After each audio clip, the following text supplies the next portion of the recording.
Hi everyone, and welcome to another episode of T-Dog RC.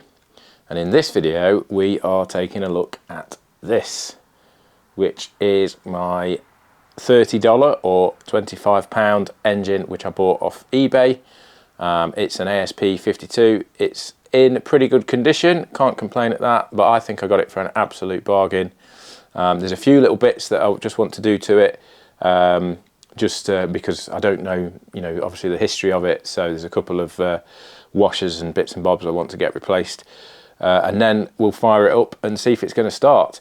So let's get it on the bench, have a quick look at it, and then we'll move to getting it out to the garden, see if we can get it fired up. Also, just a quick one, if you haven't subscribed to the channel and you're into fixed wing RC, whether it's electric or nitro, then please hit the subscribe button. If you like my videos, then help me out by giving a thumbs up. I'd really appreciate that. Okay, so we got this on the bench. It's in really good condition. I think it is anyway. I'm not quite sure how old it is, but I suspect it's probably sort of 5 or 10 years old. But there's a couple of things I just like to do when I get an engine secondhand.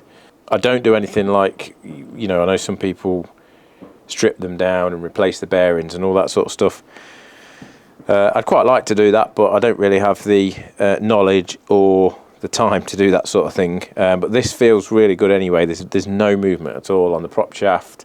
It's got really good compression. In fact, you can't even turn it unless you put a prop on. So that's all good. Then obviously it looks in nice condition as well. Not that that means, that it's not been looked after, but I'm pretty sure it has been well looked after. But a couple of things I like to do is just replace the O-ring seal that goes around the carburettor there, and then the other thing is these little O-ring seals that go on the needle valve. So because you don't know how old it is, the rubber does perish sometimes, so it's always good to, because if this does go, then it can let air in, which can obviously affect the mixture, and that does feel quite hard actually, funnily enough.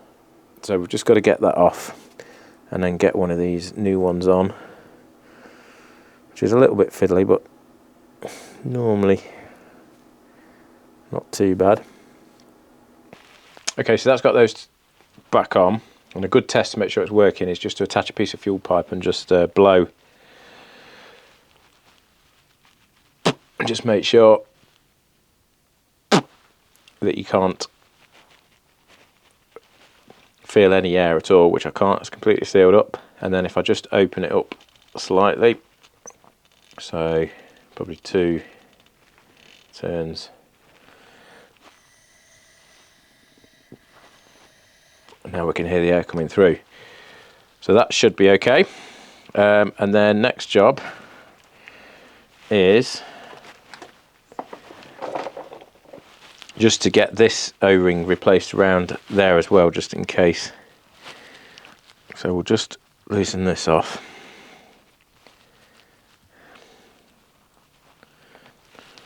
And then we'll do the other side.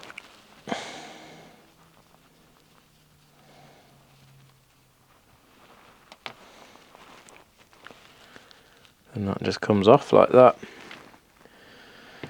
And then we'll get the O-ring out for this.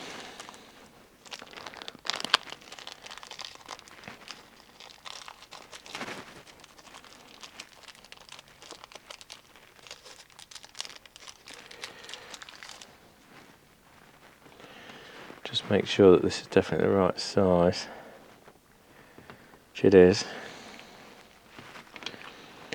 So we'll get this one off. Again, could be fiddly, but I know that's going to come off okay. The carburettor one's really fiddly. So then we'll just get this one put over.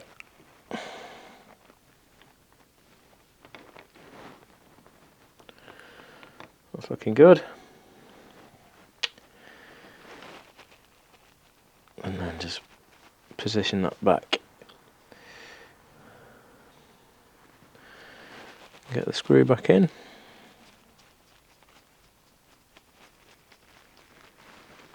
Or bolt, should I say.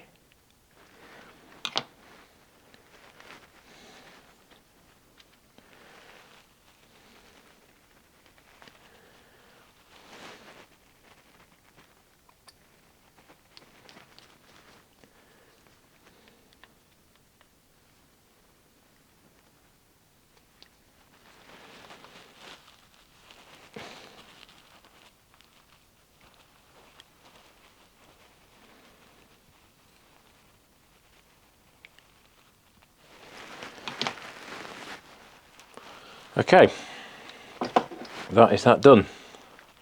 So both those O-rings replaced, so we know we've got fresh bits of rubber and the seal's going to be good on there. So next thing to do is get it clamped to my engine stand and see if it runs. Okay, so got it in the garden, got it primed. Let's connect this. I'm going to try it by hand and see how it goes.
Well, there we are guys, I'll take that as a success.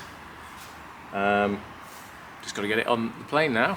So hope you've enjoyed that quick video. If you have enjoyed it, please hit the subscribe button, give me a thumbs up, and I'll see you soon for the next one.